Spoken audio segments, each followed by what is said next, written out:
चलिए देखिए, आज हम पढ़ेंगे बाबू ज्ञान इंद्रियों के बारे में, ठीक है। कितनी होती हैं ज्ञान इंद्रियां, क्या होती हैं ज्ञान इंद्रियां, ठीक है। देखो ज्ञान इंद्रियां का मतलब वो होता है, ज्ञान इंद्रियां वह होती हैं जो हमें बाह्य वातावरण से जोड़ने का काम करती है। मतलब बाहर क्या हो रहा है, हमारे आसपास क्या हो रहा है, उसका ज्ञान हमें कौन करवाता है, ज्ञान इंद्रियां कराती हैं। ज्ञान इंद्रियां कितनी होती है, टोटली 5 होती है हम लोगों के शरीर में। त्वचा, गर्मी पड़ रही है या ठंडी, कौन एहसास करवाता है आपको, त्वचा, ठीक है। अगल बगल क्या बन रहा है, पनीर बन रही है या फिर मुर्गा पक रहा है, बकरा कट रहा है, जो भी चल रहा है ना, क्या बन रहा है उसको कौन बताता है, आपकी नाक बनाती है, सॉरी बताती है। आगे है ना, आगे बात करें अगर कि मतलब क्या चीज़, कौन चीज़ सुंदर है, कौन बहुत सूरत है, उसको पहचान कर आपको करवाता है, आँख करवाती है ना। वैसे अलग अलग अंग हैं जो 5 होते हैं, त्वचा, कान, जीभ, नाक, आँख, ये होते हैं ज्ञान इंद्रियां। अगर पूछ दिया जाए ज्ञान इंद्रियां क्या होती हैं, तो आप कहेंगे कि ज्ञान इंद्रियां वह होती हैं जो हमें बाह्य वातावरण से जोड़ती हैं। आज हम समझने वाले हैं ये ज्ञान इंद्रियां काम कैसे करती हैं, ठीक है। तो 5 है, जिसमें से हम पहले को पढ़ेंगे त्वचा यानी कि स्किन के बारे में। आप जानते हैं शरीर का सबसे बड़ा अंग क्या है, वो है त्वचा। शरीर का सबसे बड़ा अंग क्या है, वो है त्वचा। अगर ये पूछा जाए शरीर में सबसे बड़ा अंग क्या है, तो वो क्या है, वो है लीवर। पॉइंट जरूर याद रखना, शरीर का सबसे बड़ा अंग क्या है भाई, त्वचा। लेकिन शरीर में सबसे, त्वचा मतलब शरीर के बाहर है ना, शरीर के बाहर, शरीर का सबसे मतलब का मतलब बाहर वाला पार्ट। तो शरीर का सबसे बड़ा अंग क्या है, वो है त्वचा। शरीर में सबसे बड़ा अंग कौन सा है, तो वो है आपका लीवर। लीवर के बारे में और हम जानते हैं कि लीवर क्या होता है। लीवर एक ऐसा पार्ट है, एक ऐसा अंग है जिसमें पुनरुद्भवन की क्षमता सबसे ज्यादा पाई जाती है। सबसे कम पुनरुद्भवन की क्षमता की बात करें तो वो होता है हमारे ब्रेन में। इसी वजह से व्यक्ति कोमा में जाता है तो कई साल तक वापस नहीं आता, क्योंकि उसमें पुनरुद्भवन की क्षमता नहीं होती। अगर उसमें पुनरुद्भवन की क्षमता होती तो वह व्यक्ति फिर से, वो उसका ब्रेन फिर से सही हो जाता, लेकिन वो बहुत धीरे धीरे काम करता है। ऐसा हो जाता है, कुछ ऐसे केसेस होते हैं जिसमें व्यक्ति फिर से खड़ा हो जाता है या फिर मतलब पूरी याददाश्त उसकी आ जाती है। वरना व्यक्ति या तो कोमा में गया तो या तो कोमा में ही रह जाता है, या तो मर जाता है, या तो वापस आता है तो आधी मेमोरी गायब होती है, ठीक है। फिलहाल हम समझते हैं बेटा त्वचा के बारे में। तो त्वचा किससे मिलकर बना हुआ होता है, संयोजी ऊतक से मिलकर बना हुआ होता है। क्या होता है संयोजी ऊतक, वह ऊतक जो एक अंग को दूसरे अंग से जोड़ने का काम करता है, वो क्या कहलाता है, संयोजी ऊतक या संयोजी अंग कहलाता है। आपके शरीर में तरल पदार्थ के, अगर तरल की बात करें तो आपका जो ब्लड है वो भी एक प्रकार का संयोजी ऊतक ही है। क्यों है, अगर पूछ दिया जाए, कक्षा 10 वाले खास करके ध्यान देंगे, पूछा जाएगा कि रक्त को यानी कि रुधिर को तरल संयोजी ऊतक क्यों कहते हैं, क्योंकि वह एक अंग को दूसरे अंग से जोड़ने का काम करता है। तो जो अंग या जो कुछ भी जोड़ने का काम करेगा, संयोग जोड़ने का काम जो करेगा, वो किसका बना है, संयोजी ऊतक का बना है। ये पॉइंट जरूर याद रखना। ब्लड आपके हर अंग को एक दूसरे से जोड़े रखा है। ब्लड फेफड़े तक भी जाता है, दिल तक भी जाता है। तो दिल से फेफड़ा जुड़ा कि नहीं जुड़ा, मस्तिष्क तक जाता है तो उसको जोड़ कौन रहा है, सूचनाओं को कौन लेके जा रहा है, ब्लड ही तो लेके जा रहा है। तो जब एक स्थान एक अंग को दूसरे अंग से जोड़ने का काम कौन कर रहा है, ब्लड कर रहा है। तो ब्लड भी एक प्रकार का क्या है, संयोजी ऊतक। हड्डी भी एक प्रकार का क्या है, संयोजी ऊतक। आपके पूरे अंग को बनाने में, शरीर का ढांचा बनाने में महत्वपूर्ण भूमिका कौन निभा रहा है, हड्डी ही ना। अगर हड्डी नहीं होती तो ऐसे बैठे होते है कि नहीं, चौड़ा चौड़ा इधर उधर हिलते कैसे पहले तो ये बताओ। अरे भाई केचुआ देख रहे हैं ना, उसमें हड्डी नहीं है, जिधर से उठाएंगे इधर से टेढ़ हो जाएगा, उधर से टेढ़ हो जाएगा। वैसे बाबू को उठाते, कहाँ से उठाते पता नहीं, ऐसे पैर पकड़ कैसे उठाते, भैया हाँ बाबू बोलो क्या हाल है कि नहीं। क्योंकि भाई जब हड्डी नहीं होती, हड्डी क्या काम करती है, शरीर को ढांचा प्रदान करते हैं। फिलहाल हम समझते हैं बेटा त्वचा। त्वचा को क्या बोला जाता है, संयोजी ऊतक बोला जाता है। शरीर का सबसे बड़ा अंग त्वचा ही है। ये क्या काम करता है, पॉइंट समझते हैं। पहली चीज क्या करता है, इसका कार्य क्या है, रक्षा। सबसे जरूरी ना क्या करता है ये, रक्षा का मतलब वैसे ही स्पेशली देख लो, अगर आपके शरीर पे ये आवरण त्वचा का नहीं होता तो क्या करते हैं आप, कब वो फेफड़ा पकड़ के चलते है ना, कब वो लीवर पकड़ के चलते। मतलब क्या होता है, ये पहली चीज तो आपका पार्ट, हर पार्ट क्या होता है, आप दौड़ते तो कब दिल भरिया जाता, दिल को धक्का देके अंदर करते तो कब फेफड़ा लटक जाता। तो सोच लीजिए ये क्या काम करता है। तो ये रक्षा का काम का मतलब क्या होता है, बाहर से कोई भी बैक्टीरिया आपकी त्वचा को भेद कर अंदर नहीं जा सकता। पहला टॉपिक। बाहर से कोई भी रोगाणु, कोई भी बैक्टीरिया आपके शरीर के अंदर प्रवेश नहीं करेगा, क्योंकि त्वचा क्या होती, अभेद होती है, इसे भेदा नहीं जा सकता। कोई भी चीज इसमें अगर जाएगी वो रिस्क कर जाएगी, आगे हम पढ़ेंगे कैसे जाएगी। ठीक है। अल्ट्रावायलेट किरणें मतलब अल्ट्रावायलेट रे मतलब कि पराबैंगनी किरणें, सूर्य का प्रकाश वो आपकी स्किन पे ही तो लगता है, तो स्किन झुलस जाती है। अगर मान लेते स्किन ना होती तो अंदर वाली मांसपेशियों पे लगता, वो झुलस जाती तो आपको बहुत सारी बीमारियां हो सकती हैं, कैंसर वगैरह हो सकता है। ठीक है, क्योंकि कोशिकाएं जब मरती है, मैंने आपको बताया कैंसर वाले वीडियो में कि कैंसर कैसे होता है। ठीक है, तो ये क्या काम करता है, पहला काम सबसे इंपॉर्टेंट है त्वचा का, कि त्वचा हमारा क्या करता है, रक्षा करती है। किससे करती है, तो रोगाणुओं से करती है, अल्ट्रावायलेट किरणों से करती है, यानी कि रेस से करती है, पराबैंगनी किरणों से वो हमारी क्या करती है, रक्षा करती है। दूसरा पॉइंट क्या भैया, विटामिन डी, जो सूर्य का प्रकाश पड़ता है वो किस पे पड़ता है, त्वचा पे पड़ता है। तो आपको मालूम है कि सूर्य के प्रकाश में कौन सी विटामिन पाई जाती है, विटामिन डी, जो आगे चल के किसका निर्माण करती है, कैल्शियम का निर्माण करती है, और जानते हैं कैल्शियम के बारे में। ठीक है, आगे बात करते हैं भाई ताप का, ताप नियंत्रण का काम भी यही करती है। जानते हैं ना आपको पसीना कब होता है, ठंडी में कितने महापुरुषों को पसीना हो रहा है, किसी को हो रहा नहीं हो रहा, क्यों जब आप काम करेंगे तो आपका ब्लड सर्कुलेशन होगा, ब्लड काफी तेजी से दौड़ेगा, उसमें जो पानी होगा वो क्या होगा, भाप बन के उड़ेगा, उसे शरीर से बाहर निकालने का काम कौन करता है, त्वचा करती है। पसीने के माध्यम से आता है कि नहीं बाहर, कभी पसीना कभी आपके यहाँ मुंह से होके गुजरा है, कैसा लगता है, नमक जैसा। आप अपनी कभी भी स्किन को है ना चेक करके देखिए, नमक जैसा लगेगा। ठीक है, आगे बात करते हैं अवशोषण, सबसे इंपॉर्टेंट। देखो ये आजकल की जनरेशन के लिए बहुत ही जरूरी है। त्वचा सबसे ज्यादा क्या करती है, अवशोषण का काम करती है। अवशोषण का मतलब दवा लगा देते हैं, कभी देखते हैं ना आपका मोच वगैरह आ जाती है तो डॉक्टर आपको जेल वगैरह देता है, बाम वगैरह देता है, यहाँ लगाइए। तो अगर ऊपर लगा दे वो अंदर ना जाए तो क्या मतलब है, प्लास्टिक लगा के तब लगाए, ऊपर लगा ले, है ना। अगर वो अवशोषित नहीं, अवशोषित का मतलब सोखना, क्या करना, सोखना। अगर आप क्रीम वगैरह लगा, हाँ क्रीम पहले समझो क्रीम समझ जाओ तो फिर समझ जाओगे, है ना। ये क्रीम, फलाना क्रीम, ढिकाना क्रीम आती है कि नहीं आती, तो जब आप क्रीम लगाते हैं वो त्वचा क्या करती है, उसे अवशोषित कर लेती है, सोख लेती है उसे। ठीक है, तो सोख लेती है, जिसकी वजह से आपको लगता है ना पहले समय ठीक ठाक लग रहा हो। तो क्यों लग रहे हो, अगर वो स्किन अंदर ही नहीं जाने देती, अंदर की जो सेल्स है उन्हें एक्टिव ना करे, अंदर जो कोशिकाएं होती है जो आप क्रीम वगैरह लगाते हैं उन्हें जाके जिंदा करते हैं। जो विटामिन सी लगाते हैं, देखते हैं ना ये उनका टाइट होता है पूरा, जो विटामिन आप कभी लगा के देखो, नींबू वगैरह लगा के देखो, आपका ये झुर्रियां नहीं आएंगी चेहरे पे, समझ रहे हो ना। तो दादी दादा वाला देखते हैं ना, चमड़ा यहाँ से खींच के लेके जाते हैं, क्यों, क्योंकि मेलानिन कमजोर हो चुका है, विटामिन सी की मात्रा एकदम कम हो गई। अभी हम जो युवा हैं उनकी स्किन क्यों नहीं ऐसे सिकुड़ जाती, रीजन क्या है, क्योंकि उनकी जो नीचे की कोशिकाएं, जो सेल्स हैं वो अभी एक्टिव है, वो ठीक ठाक अभी फिट है। और जिनकी फिटे नहीं हो तो खींच लो चमड़ा यहाँ दिख चल जाओ दुर्वासा तक, है ना, अब खींच के लेके जाओ उन्हें भी लेके चल जाओ दुर्वासा तक। समझते हैं अवशोषण का मतलब क्या, दवा, तेल, क्रीम का अवशोषण भी करती है। मैंने आपको बताया ना कि जब डॉक्टर आपको जेल वगैरह देता है तो जो आप लगाते हैं अंदर की मांसपेशी डैमेज होती है तो वो त्वचा उसे क्या करती है, क्रीम को अवशोषित करती है, उस तेल को या उस दवा को क्या करती है, अवशोषित करती है, और अंदर अवशोषित करके मांसपेशी को देती है, फिर मांसपेशी फिर से सही हो जाती है। पॉइंट समझ में आ गया। आगे बात करते हैं इसकी मोटाई कितनी होती है। तो जो त्वचा है उसकी मोटाई कितनी होती है भैया, तो 0.5 से लेके 2 mm मिलीमीटर तक होती है। बात करते हैं सबसे मोटी त्वचा कहाँ होती है, सबसे पतली, ये तो आप जानते ही होंगे। सबसे मोटी त्वचा होती है हथेली पर और एड़ी वगैरह में, ठीक है, और सबसे पतली कहाँ होती है, आपकी पलक। समझ रहे हैं। अगर पूछ दिया जाए कि मनुष्य के शरीर में सबसे मोटी त्वचा कहाँ पाई जाती है, हालांकि 2 से 3 दिन 28 दिन तक जाते जाते त्वचा का काम तमाम हो जाता है, वो तो हम क्रीम वगैरह लगा के उसको मेंटेन करे रहते हैं, ठीक है। उनका जीवन काल बहुत ज़्यादा नहीं होता स्किन का, वो 28 दिन 26 दिन ऐसे ही है, ठीक है। हम उसे क्रीम वगैरह लगा के मेंटेन करते हैं, पता भी नहीं चलता, आप नहाते तो आपकी सेल्स कितनी बह जाती है, ठीक है। वो लगाए ना यहाँ से फिर यहाँ से, बाकी तो आप समझदार हो, ठीक है। सबसे मोटी परत कहाँ पे पाई जाती है भाई, तो हथेली पे पाई जाती है, और कहाँ पाई जाती है, एड़ी पे। और सबसे पतली अगर बात करें तो कहाँ पाई जाती है, वो कहाँ पाई जाती है महापुरुषों, पलक पे। पॉइंट समझ में आ गया।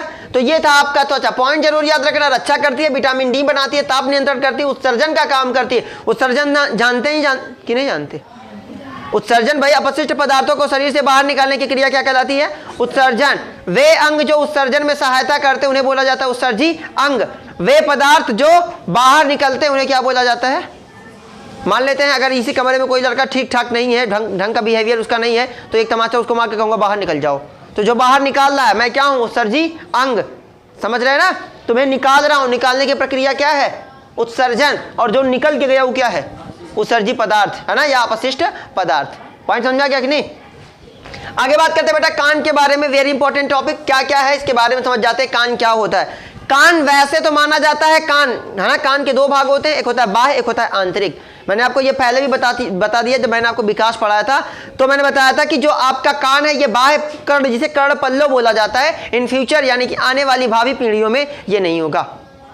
कितने गजब लगेंगे ना ये बाल होगा ना ये, भाई साहब एकदम पहचान जाएंगे धड़ाधड़। ये केवल एक सुराख होगा, बुलाएंगे एक बार, आवाज एक बार। हाँ, आवाज की बात कर लेते हैं तो आवाज आपके कान के पास कितने टाइम तक रहती है? तो 0.5 सेकेंड, 1/10 सेकेंड, है ना, सेकेंड का 10वां भाग, इतने टाइम तक वो आपके यहाँ आवाज रहती है। लगातार जब कोई चीज आपको बोली जाती है, लगातार बोली जाती है, तो आपको लगता है आपके कान बज रहे हैं ना।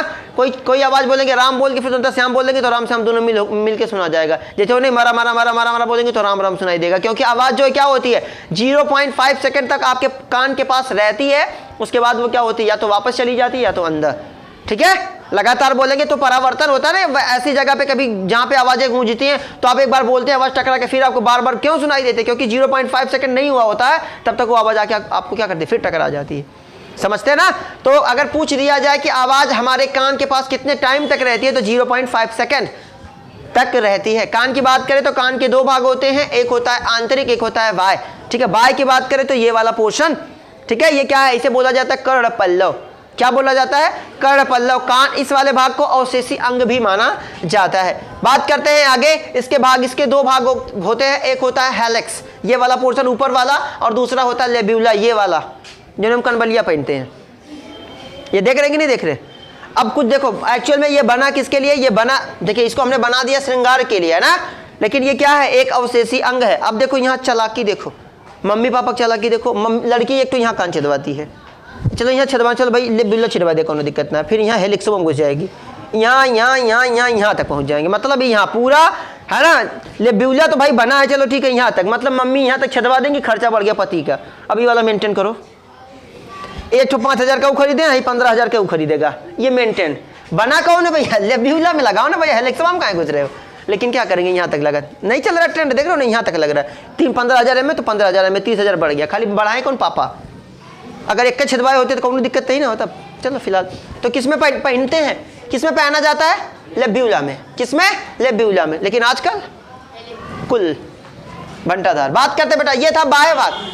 कान का बाहरी भाग कौन सा है भाई? तो कौन है? कर्ण पल्लव, जिसे हम अवशेषी अंग के नाम से भी जानते हैं। इसके दो पार्ट होते हैं, एक होता है हेलिक्स, दूसरा होता है लेब्यूला। ठीक है, जिसको हम क्या करते हैं? फैशन के लिए यूज करते हैं। आगे बात करते हैं भाई, आंतरिक भाग की बात करते हैं। कान का आंतरिक संरचना कैसी होती है, कैसे हम आवाज को सुन लेते हैं, कैसे काम करता है हमारा कान। हम तो बाहर से समझ गए कान भाई ये कर्ण पल्लव है, ठीक है। अब हम समझते हैं अंदर की संरचना कैसे काम करता है। बात करते हैं ये वाली जो नली आप देख रहे हैं ना, ये वाला जो सुराख है, यहां तक नहीं देख पाओगे, आपकी नली दिखाई देती है। जब आप क्या बोलते हैं, कान के जब संरचना, आंतरिक संरचना पढ़ते हैं, आपकी बुक वगैरह में दिया होता है, तो एक नली दिखाई जाती है, उस नली को बोला जाता है कैनल नली। पॉइंट समझेंगे। सबसे पहले आवाज आके आपके कर्ण पल्लव से टकराती है, जिसके बाद वो कैनल नली से क्या करती है? प्रवेश करती है। अभी समझो, वो जो नली है उसे बोला जाता है कैनल नली। जब इस नली से होके आवाज जाती है तो आपके कान में, जिसे आप बोलते हैं कान का पर्दा, क्या बोलते हैं? कान का पर्दा, वो क्या करता है? आवाज को फिल्टर करने का काम करता है। और एक चीज है जिसे उसे बोला जाता है ईयर ड्रम। कभी एयरफोन वगैरह लगाते हैं तो बहुत तेज आवाज करते हैं तो कान झंझना सा जाता है कि नहीं? रीजन क्या होता है? कैनल नली से जब आवाज जाती है तो ईयर ड्रम क्या करता है? बजने लगता है। ईयर ड्रम ऐसे दो संरचनाएं होती है, ऐसे से हिलता रहता है, ठीक है। वो आवाज को क्या करता है? वो आवाज कंपन पैदा करता है। आवाज में मतलब नहीं कहते, झंझनाहट सी लेके आता है। और जैसे ही देखो कैनल नली, सबसे पहले आवाज आई आपके कर्ण पल्लव, कैनल नली से कहां प्रवेश करेगी, कहां गई? आगे पर्दा, जिसको आप बोलते हैं, जिसे ईयर ड्रम के नाम से जाना जाता है। उसके बाद आवाज आगे कहां जाती है? आसिकल्स में जाती है। आसिकल्स की खासियत समझते हैं। अगर आप बोलेंगे हे तो वहां जाकर सुनाई देगा हे, मतलब वो आवाज को बढ़ाता है। अगर आप धीरे से बोलेंगे तो वो यहां से आवाज तो धीरे जाएगी। अब नहीं देते, कुछ इतने महान होते हैं, आगे हम पढ़ेंगे इसके बारे में। कुछ इतने महान होते हैं जो दूर की बत्ती सुन लेते हैं, धीरे धीरे बतियाते हैं, भन बनाते हैं, वो तब वो सुन लेते हैं। उन्नन का ईयर ड्रामा बड़ा मजबूत होता है, समझ रहे हैं? ईयर ड्रम तनी मन आसिकल से तो मत पूछो, है कि नहीं? देखो होता क्या है, कैनल नली से आवाज जाती है, ठीक है, कैनल नली से आवाज जाती है, ईयर ड्रम उसमें कंपन पैदा करता है, ऑसिकल्स उस आवाज को और ज्यादा तेज कर देता है। अगर मतलब मान लेते हैं आप थोड़ा सा बोलेंगे तो बहुत तेज कर देगा। उसके बाद तेज करने का भी रीजन होता है। ऑसिकल्स में 3 हड्डियां पाई जाती है, ऑसिकल्स में 3 हड्डियां MIS, मेलियस, इनकस और स्टेप्स। आप जानते हैं स्टेप्स शरीर की सबसे छोटी हड्डी होती है, कहां पाई जाती है? कान में। और पाई कहां जाती है? वो ऑसिकल्स में पाई जाती है, ठीक है, आंतरिक संरचना में आपकी पाई जाती है स्टेप्स, ठीक है। कान के अंदर अगर कभी पूछ दिया जाए कि ऑसिकल्स में कितनी हड्डियां, तो 3 हड्डियां MIS, ठीक है, मेलियस, इनकस और स्टेप्स। समझ गए? सबसे छोटी हड्डी कौन सी है? स्टेप्स। कहां पाई जाती है? कान में। कहां? आंतरिक भाग में। आंतरिक भाग में कहां? तो ऑसिकल्स में। ऑसिकल्स क्या काम करता है? आवाज को बढ़ा देता है। जितना तेज आप बोलेंगे उसको क्या करेगा? बढ़ा देगा। उसकी स्पीड नहीं बढ़ाना, केवल आवाज बढ़ाने का रीजन क्या होता है? उसके बाद वो कहां भेज देता है? देखिए अब समझो, कैनल नली से ईयर ड्रम आया, ठीक है, ईयर ड्रम क्या कर दिया? कंपन पैदा कर दिया, ऑसिकल्स उसकी आवाज को बढ़ा देगा। ऑसिकल्स के बाद आएगी कोकलिया, ठीक है, कोयलिया की बहन है ना, कोकलिया। एक्चुअल में ये क्या होती है? एक तरल पदार्थ होता है। आप सोच लीजिए, अगर आप जोर से यहां चिल्लाएं, यहां जोर से चिल्लाएं, फिर आपको पानी में डुबो दिया जाए, आपका वहां चिल्लाए, तो ज्यादा आवाज कहां की होगी? यहां की कि वहां की? बिल्कुल यहाँ की होगी। क्यों यहाँ की होगी? क्योंकि यहाँ का आपका माध्यम खुला हुआ है, दूर तक हम सुनेंगे। पानी में मैं यहाँ डूबा हूं, तुम यहाँ डूबे हो, यहीं बोलोगे, नहीं सुन पाऊंगा, है कि नहीं? खाली बुल्ला आएगा बाहर से ठीक है। अब समझो बात को। तो क्या होता है, ये जो कोकलिया होती है एक प्रकार का तरल पदार्थ होता है। तो आवाज जब ऑसिकल से बहुत, देखिए इधर देखिए, हेलो, जब आवाज ये ऑसिकल से बहुत तेजी से बढ़ा देगा तो आवाज जाके पानी में टकराएगी। ये एक तरल पदार्थ होता है कोकलिया।